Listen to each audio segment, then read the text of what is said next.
Takhle to jsem byl skurveně hodnej. Nebo aspoň si to myslím, protože jsem dostal dost dobré věci.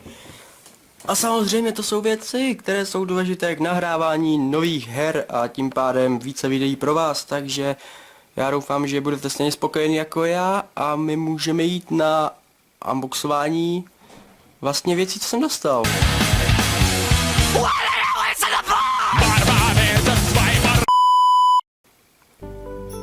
Takže jdeme na to.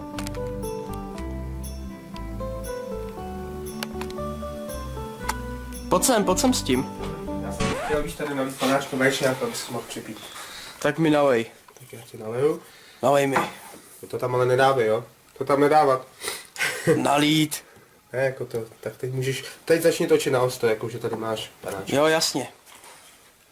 Jo? Žádný Jo. prdelky, vole. Jo, jo. Krasavče, jo? Jo, Vole, nebo ti ukážu tady pele a nebudeš to tam moc dát, jo? Takže jako se rozhodni. jo, jasně. Ne, tam dám cenzur, tu, obrázek. Žádný cenzury. Jo, neboj. Teď si toč, začni od začátku. Jo, začnu. Patriku, dováží. Jo, Vyhry do školy, zkouš to. jo, neboj. Bye.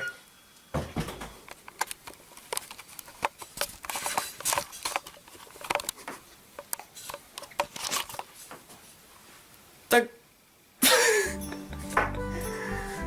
Takhle. To tam, hej, zavírám dveře a začni točit, jo? Od začátku. Jo.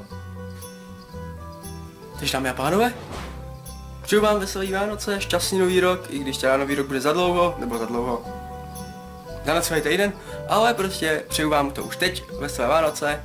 Doufám, že jste dostali to, co jste chtěli, že jste měli bohatýho Ježíška a my jdeme na to. Koněček, to bych mohl pít furt. Tak jo, co jsme to kurně dostali? Shit, já si sednu, tak. A my můžeme jít, neoddal to, tak. A my můžeme jít rovnou na to a asi začnu s tou nejdůležitější věcí, která je tamhle, takže... Tak, dostal jsem tu kameru Sony HDRC X190e a teda musím říct, že je fakt super, natáčí teda ve Full HD, takže ta kvalita vlogů a podobně by měla být dostačující, až si koupím teda, takový ty studiový světla, nevím jak se tomu přesně říká, ale myslím, že studiový světla se tomu říká. Takže super kamera, jsem za ní strašně rád a teda super. Tak, další věc, která je celkem důležitá, je tady ta věc dlouhá, co tady je, bez dvojsmyslu. A to je vlastně zelené pozadí, shit, neboli green screen. A vlastně myslím, že to má 3x2 celý, já nevím prostě. Tady myslím, že to je někde napsaný, ale nejsem si jistý, takže my to jdeme otevřít a těžko se mi to, jo, v pohodě. Těžko se mi to otevírá s jednou rukou, když musím, zaostřit tak, když musím s druhou držet kameru, takže omluvte případné potíže s obrazem. Tak, klidně můžete do komentářů napsat, co jste dostali vy. Docela by mě to zajímalo, rád bych věděl, co jste dostali. K Ježíškovi, tak shit. No, už to bude. Tak, super. Tak, vypadni. Tady ten hnusný kondom se můžeme sundat. Už je to vypadá teda dost nechutně.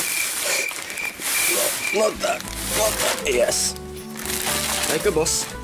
Tak, tady máme plátno, my se ho můžeme rovnou zkusit natáhnout na mé sexy uklizené postavy. Tak, ukažte. Aha, ono je to tady ještě zalepené. Tak to jednoduše odlepíme. Tak, ještě na druhé straně, ano, počítám správně. Ještě tady je takovejhle sráč, tak. Jo, vypadá to slušně. Vypadá to velice dobře, takže myslím si, že green screen bude super. Je to takový dobrý materiál, který když se zasere, tak se dá prostě jednoduše umýt, já nevím, jestli to zaostří, ale ono je to docela debilní osvětlení tady, protože zaostry. Tak, protože tady je jedno světlo, který svítí na hovno a tam je jedno světlo, který svítí na hovno, takže docela fail, ale jinak to nejde, dokud si nekoupím ty studiový světla. Takže za green screen jsem fakt rád, to určitě v našich videích hodně využijeme. Takže green screen super, já to teda zpátky tady pokusím se nějak složit. Oh shit. Tak. Green screen, děkuji maminko. Tak. Tak jo, další věc důležitá je teda určitě, bych měl zmínit tady ten fešák. Je to Cooler Master Hyper 103, je to vlastně chladič na procesor, protože bude se taktovat procesor, protože já už mám takový starší quad, myslím, že to je quad Q8200 něco, nejsem si teď jistý, a právě my ho budeme s bráchou taktovat na, nebo aspoň se pokusíme ho přetaktovat na 3,2, nebo aspoň na ty 3 celý, protože jako momentálně má 2,33 a je to docela shit. A co jsme se tak koukali, tak to má možnost prostě tady ten procesor s dobrým chladičem dát i na těch 3,2, což by bylo naprosto super a mohl bych hrát nové hry a natáčet je a určitě bychom byli všichni šťastní. Tak. Tady jsou prostě klasicky šroubečky a jiný kraviny, takovýhle ty prostě samozřejmě šroubky, pak tady máme pastu na, jako na chladění, což já jsem si kupoval rovnou svoji tuhle velkou a o hodně lepší. OK, tak pak tady máme nějaký plánky, blablabla, to nikoho nezajímá a tady máme samotný chladič. Já se ho pokusím teda vyndat, aniž bych ho rozbil, což se mi asi nepovede, počkejte, shit. Ne. Musíme ho vyndat. Tak. Ještě malý kousek. Tak je venku. Tady je krasavec. Je to vlastně stejný chladič, co si nedávno kupoval Agrelus, takže jsem dal na jeho slova. Takže jsem si koupil stejný chladič, jako má Agrelus a teda snad doufám, že mě Agrelus nezradí a bude dobrý, protože má docela dost solidní žebrování. A má tady tyhle ty vlastně vodivý sráče, který prostě jsou super. Přesně tady to měl Agreus, pokud se viděli jeho setup vlog. Tady ten nápis. Please peel off the label for the warning. Ne, asi nechám to tam, vole. Demence. Tak. Někdo mi volá, ale nemám ani čas. OK, takže chladič můžeme dát stranou. Tak dále tady máme chladič na základní desku. Docela důležitá věc, která je potřeba. Takže super. Aby potom při taktu byla prostě ta deska v pohodě a nepřehřívala se jako svině. Pak tady dále máme harddisk novej. Terabajtovej. Prostě klasický harddisk. Je to od Western Digital, takže paráda. Více místa na videa, více místa na hry, prostě pecka. To už jsem potřeboval dlouho nový harddisk, takže jsem rád, že jsem ho dostal od Ježíška. A dále tady máme další větráček do nového caseu, který jsem si pořizoval. Takže super, určitě přídavný větráček se nestratí. Pak tady dále máme myš, ale kterou už jsem dostal vlastně na narozeniny, což je asi 2 měsíce zpátky. Ne, blbost. Teďkon je fail, teď je prosinec, že jo, takže asi 3 měsíce zpátky to bylo.